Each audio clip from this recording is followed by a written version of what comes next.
Hello, my friends. I am very excited to share these products with you. We're just going to jump right in. Are you ready? Get set. By popular request, I know it doesn't look like much here. Let's look at them. By popular request, we now have our little Peeps mini Slimline dolls, or our paper dolls, have more clothing and shoes. You've all asked for shoes. Here we go. Here's a cute little Kirsten all dressed up. I have lots of samples to show you, but so much fun. So you're getting some pants, some shorts, some overalls, a top, kind of like a tank top, and then like a tank top dress. And those shoes. 1, 2, 3, 4, 5 pairs of shoes. Oh, I know you've been waiting. I finally got it done. I'm sorry it took so long. Number 2, and this is one that you all saw a sneak peek of a long time ago.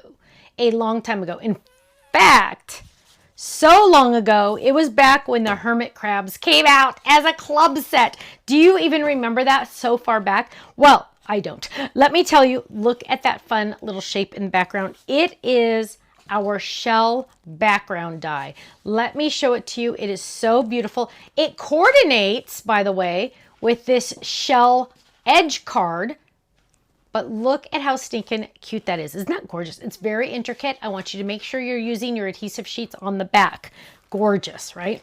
Now, last but not least, this one is really fun. We needed some more 5x7 circle inserts. So we've come out with a couple. In fact, I think I might even have them here. We came out with a tulip one. We came out with the hearts one. This is to add to that collection. This is kind of like a winter theme with the Christmas trees and a beach theme with the palm trees. So I have lots of samples. Let's jump in because they're so exciting. Now, number 1. Look at cute little Katie all dressed up, ready to go. Here is a Kirsten all in their new outfit. So now they have new clothing, which is very important, right? Now, here is, and don't forget, I think some of you are forgetting, we have Kirsten and Katie dolls. We have Liam and Miller dolls, but please don't forget our little bear. Do not forget our little bear. All the clothing fits him as well. Here's another Kirsten. Here is this is adorable. Here is a little Liam. Oh my goodness. Love him. So adorable. Here is a cute one on the, what do we call this? I don't remember. The pocket slider card. Ready? Dun dun dun dun. Pops up. So adorable. So fun. Now, I've heard of a lot of people making felt pieces out of these to make like little felt board, little felt pieces to play for little kids to play with. There's so many different options now that we've added so much more clothing. All the clothing fits all of the dolls. Now let's jump in and look at that gorgeously intricate shell background. Look at how beautiful this is. Look at how fun. Now, you can do it vertical or horizontal, which is so much fun, right? It's always nice to be able to have that option to do both. Love it. Oh, I missed one. Look at this. Look at this. Isn't this cute? You are amazing. Dress up, show up, never give up. I love that. I love that. That is so fun. Now, let's look at some more samples over here. We have a cute little ornament. Isn't that gorgeous? Can you imagine making a little ornament for your tree just using circle dies? Circle dies, that's it. Or you can put them on our 5x7 fold-its. Look at that. Love it. Or you can put them on a regular A2 card, right? Because there's lots of options on this. Here is on a stand-up. Ready? Dun, dun, dun, dun. On the circle stand-up with a cute little Santa on there. Look how cute that is. And here's another one on the circle stand-up. So adorable. I love it. Now this is awesome because this is both of them. So let's grab that one and let's grab this one. So for Christmas and for summer, I have you covered. My friends, the first 24 hours, these are on the website. These are on flash sale. Club members, yes, you get your club discount. If you're not a club member, what are you waiting for? Christmas? No pun intended. Go check it out at stampsoflife.com. You can be a club member for as little as $13.99 a month, and that includes a stamp set. Thanks so much. I'll see you again soon. Bye-bye.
Thanks so much for watching. Make sure you click that like and subscribe buttons, and we've added some featured videos that you might want to check out on the screen. So check out one of those and make sure you're subscribed to our YouTube channel because we always release new videos. Thanks so much. Bye-bye.